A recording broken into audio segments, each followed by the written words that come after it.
একটা সাংঘাতিক বিষয় বলেছেন সালাউদ্দিন আহমেদ। একটি বিশ্ব মোড়ল সহ ৩টি শক্তি বাংলাদেশে প্রভাব বিস্তারের চেষ্টা চালাচ্ছে। আবারও বলি, একটি বিশ্ব মোড়ল সাথে ৩টা শক্তি বাংলাদেশে প্রভাব বিস্তারের চেষ্টা চালাচ্ছে। এটা হলো ৫ তারিখের পর বাংলাদেশ এখন কোন পক্ষে যাবে, কোন দিকে যাবে, সেই দিকে নেয়ার জন্য চেষ্টা চালাচ্ছে। আগে পরিষ্কার, ভারতের কারণে আর কারোর কোনো পক্ষ ছিল না, একটাই পক্ষ, বাংলাদেশ ভারতের দিকে। ভারত এইভাবে একটা বিস্তার করে রেখেছিল বাংলাদেশকে। সেটা থেকে মুক্ত হবার পর এখন বাংলাদেশকে কারা নিয়ন্ত্রণ করবে বা কারা প্রভাব বিস্তার করবে তাই নিয়ে কম্পিটিশন। সেটা সালাউদ্দিন আহমেদ অত্যন্ত গুরুত্বপূর্ণ এখন দায়িত্বে আছেন, তিনি কিন্তু উন্মোচন করে দিলেন। জানি না এটা বাংলাদেশের, এটা ভালো যে একটা দেশপ্রেমিক চেতনা থেকে যদি এই মনোভাবটা বিএনপির হয়ে থাকে তাহলে দেশের জাতীয় স্বার্থ রক্ষা হবে।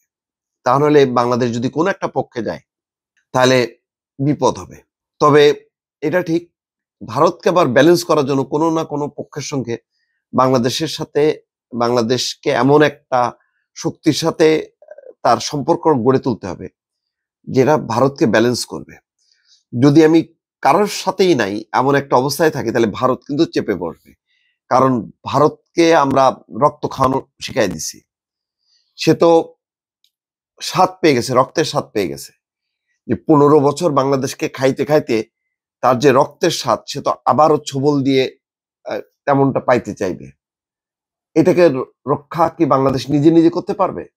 পারবে না। তাহলে তার ঘনিষ্ঠ কিছু আঞ্চলিক মিত্র দরকার, বৈদেশিক মিত্র দরকার। কে হবে? চীন হবে, রাশিয়া হবে, নাকি মার্কিন যুক্তরাষ্ট্র হবে? এখানে একটি বিশ্ব মোড়ল বলতে বোঝা যায় যে মার্কিন যুক্তরাষ্ট্র।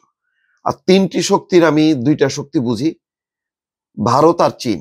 আর একটা শক্তি পরিষ্কার হইলাম না দর্শক, এটা কোন দিকে মিন করা হচ্ছে, কারা বাংলাদেশের জন্য এত উতালা হচ্ছে।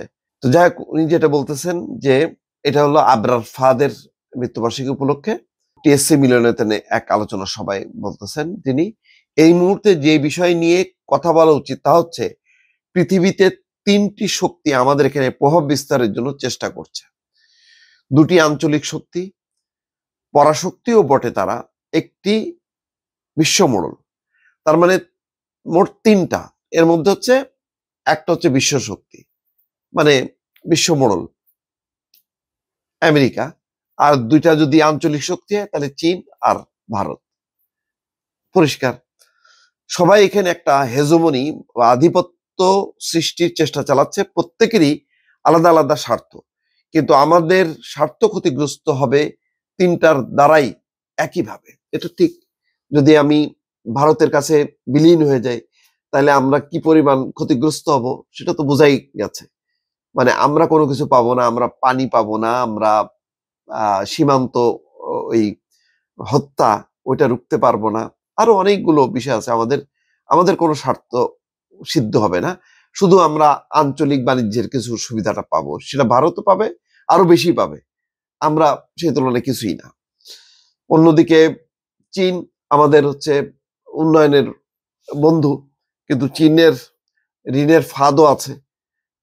মানে এমন ভাবে জড়াবে সেখান থেকে মানে ছোটা খুব মুশকিল।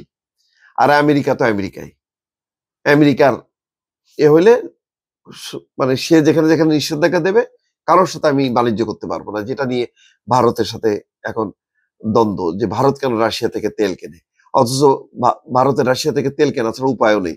সে সস্তায় তেল কিনে সস্তায় তার কৃষকদের কাছে তেল বিক্রি করে, সস্তায় কৃষকরা তেল পায়, ভারতের কৃষকরা। আর সে আবার তৃতীয় দেশে মানে বিক্রি করে, বেশি দামে বিক্রি করে ব্যবসা করে। এটা তো মানে আমেরিকা মেনে নিতে পারতেছে না।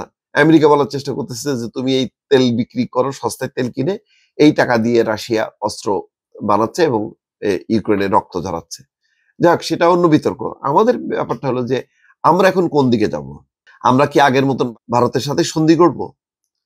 না, আমরা চীনের দিকে ঝুঁকবো, তাহলে আমেরিকা আর ভারত এক হয়ে যাবে। আমরা কিন্তু একটা বিপাকেই আছি। ফলে আমরা এমন না যে আমরা কি বলে, শেখ হাসিনাও পারে নাই। শেখ হাসিনা পারছে, সে তো ভারত যা বলছে তাই শুনছে। ফলে কোনো স্বাধীন পররাষ্ট্রনীতি ছিল না। আমাদের পক্ষে স্বাধীন পররাষ্ট্রনীতি কিভাবে সম্ভব? এটা বড় চ্যালেঞ্জ। যে আমরা যদি সবার সাথে সম্পর্ক রাখতে চাই সমানভাবে, সেটা ভারত এটা ইয়ে করবে না, সে ঝামেলা করতেই থাকবে। সেটাকে ব্যালেন্স করার জন্য দুইটা শক্তি, চীন আর আমেরিকা। কিন্তু আমেরিকা আর চীন হচ্ছে একদম বিশ্বব্যাপী, তার পারস্পরিক একটা শত্রু। চীনকে দিলে আবার ভারত আমেরিকা এক হয়ে যাবে, আবার আমেরিকার দিকে ঝুঁকলে আবার চীন ভারত এক হয়ে আমাদের ঝামেলা করবে। খুবই একটা স্পর্শকাতর বিষয়। এই বিষয়ে সমীকরণটা কি মানে বলা সম্ভব না যে কি হলে ভালো হয়। তবে নিঃসন্দেহে এটা ঠিক, একটা নির্বাচিত সরকার জনগণের দ্বারা নির্বাচিত হইলে তার একটা শক্তি থাকে। সেই শক্তিটা যদি সংগঠিত থাকে কোনো রাজনৈতিক দলের পেছনে, তাহলে নির্বাচিত সরকারের বিপক্ষে কোনো বিশ্ব শক্তি কেউ সাহস করে না সেখানে আধিপত্য বিস্তারের। আমাদেরকে এখন সেই দিকেই যাইতে হবে। দর্শক।